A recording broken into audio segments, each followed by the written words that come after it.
సంవత్సరాల తరబడి ఎన్ని మందులు వాడినా మీ మోకాల నొప్పులు తగ్గట్లేదా? ప్రాణ పెయిన్ క్లినిక్ లో అత్యాధునిక చికిత్స. ఎన్నికలకు సిద్ధమవుతున్న ఆంధ్రప్రదేశ్లో ఇసుక తవ్వకాలపై సుప్రీంకోర్టు కీలక ఆదేశాలు జారీ చేసింది. ఇప్పటికే రాష్ట్రంలో ఇసుక తవ్వకాలపై పలు వివాదాలు, విమర్శలు ఉన్న క్రమంలో సుప్రీంకోర్టు ఆదేశాలు చర్చకు దారితీశాయి.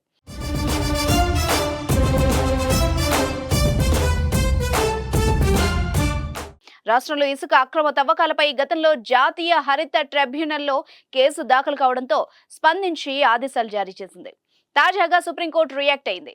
రాష్ట్రంలో అనుమతులు లేకుండా భారీగా చేపడుతున్న ఇసుక తవ్వకాల కారణంగా పర్యావరణానికి హాని కలుగుతోందంటూ పలువురు గతంలో జాతీయ హరిత ట్రిబ్యునల్ను ఆశ్రయించారు. దీనిపై విచారణ జరిపిన ట్రిబ్యునల్ అలాంటి తవ్వకాలను వెంటనే నిలిపివేయాలని రాష్ట్ర ప్రభుత్వాన్ని ఆదేశించింది. అయితే ఎన్జీటీ ఆదేశాల తర్వాత కూడా తవ్వకాలు జరుగుతుండటంతో కోర్టులో పిటిషన్లు దాఖలయ్యాయి. విచారణ చేపట్టిన సుప్రీంకోర్టు రాష్ట్రంలో అక్రమంగా సాగుతున్న అన్ని ఇసుక తవ్వకాలని వెంటనే నిలిపివేయాలని ఆదేశాలు జారీ చేసింది.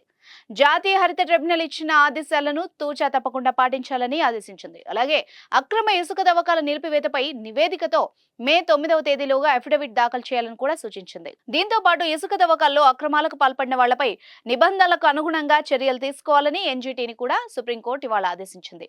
గతంలో ఎన్జీటీ ఆదేశాల తర్వాత అక్రమ ఇసుక తవ్వకాలు జరపడం లేదని అఫిడవిట్ ఇవ్వాలని స్థానిక కాంట్రాక్టర్ అయిన జేపీ వెంచర్స్ కూడా సుప్రీంకోర్టు ఆదేశాలు ఇచ్చింది.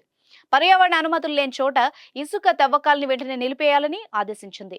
అనుమతులు ఉన్న చోట మాన్యువల్ గా మాత్రమే ఇసుక తవ్వకాలు చేపట్టేందుకు అనుమతినిచ్చింది.